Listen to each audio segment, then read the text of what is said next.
je suis le plus petit des apôtres, et je ne suis pas digne d'être appelé apôtre. 1 Corinthiens 15, versets 9 et 10.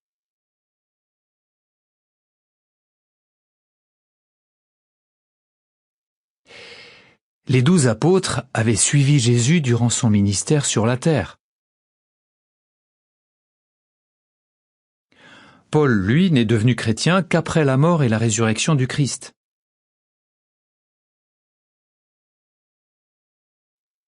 Même s'il a finalement été nommé apôtre des nations, il n'a pas reçu l'honneur d'être l'un des 12 apôtres. Je m'adresse maintenant à vous, qui êtes des gens des nations. Puisque je suis vraiment apôtre des nations, je glorifie mon ministère. Il faut donc que d'entre les hommes qui se sont réunis avec nous, pendant tout le temps où le Seigneur Jésus entrait et sortait parmi nous, en commençant à son baptême par Jean, jusqu'au jour où il a été enlevé d'auprès de nous, un de ces hommes devienne avec nous un témoin de sa résurrection. Alors ils en présentèrent 2. Joseph, appelé Barsabas, qui était surnommé Justus, et Matthias. Et ils prièrent et dirent, « Toi, ô Jéhovah, qui connais le cœur de tous, désigne lequel de ces 2 hommes tu as choisi pour prendre la place de ce ministère et apostolat dont Judas a dévié pour s'en aller en son propre lieu. » Ils jetèrent alors les sorts pour eux, et le sort tomba sur Matthias. Et il fut compté avec les 11 apôtres.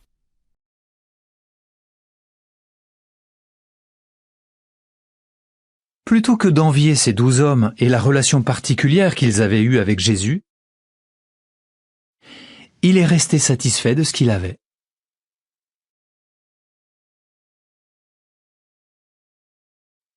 Que ferons-nous si nous sommes humbles et que nous nous satisfaisons de ce que nous avons ?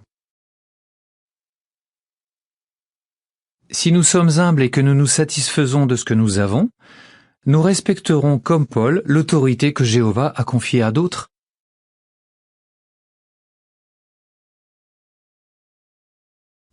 Après avoir entendu cela, ils se mirent à glorifier Dieu, et lui dirent, « Tu vois, frère, combien de milliers de croyants il y a parmi les Juifs, et ils sont tous zélés pour la loi.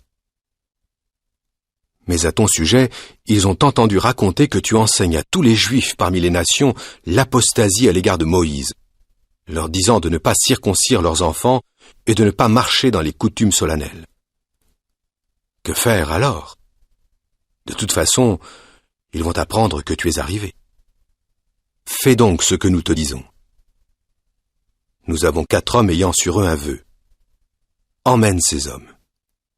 Purifie-toi rituellement avec eux et charge-toi de leurs dépenses pour qu'ils puissent se faire raser la tête. Ainsi, tout le monde saura qu'il n'y a rien de vrai dans les choses qu'ils ont entendu raconter à ton sujet, mais que tu marches de manière ordonnée, gardant toi aussi la loi. Quant aux croyants d'entre les nations, nous avons pris notre décision, et nous l'avons envoyée. Ils doivent se garder de ce qui est sacrifié aux idoles, ainsi que du sang, et de ce qui est étouffé, et de la fornication. Alors Paul emmena ces hommes le lendemain, il se purifia rituellement avec eux et entra dans le temple, pour annoncer les jours qui seraient accomplis pour la purification rituelle, jusqu'au moment où l'offrande devait être présentée pour chacun d'eux. Dieu a prévu que des hommes nommés à la fonction d'anciens dirigent l'assemblée chrétienne. Malgré leurs imperfections, il les considère comme des dons en homme. C'est pourquoi il dit « Quand il est monté en haut, il a emmené des captifs, il a donné des dons en homme. Et il a donné certains comme apôtres, certains comme prophètes, certains comme évangélisateurs, certains comme bergers et enseignants. »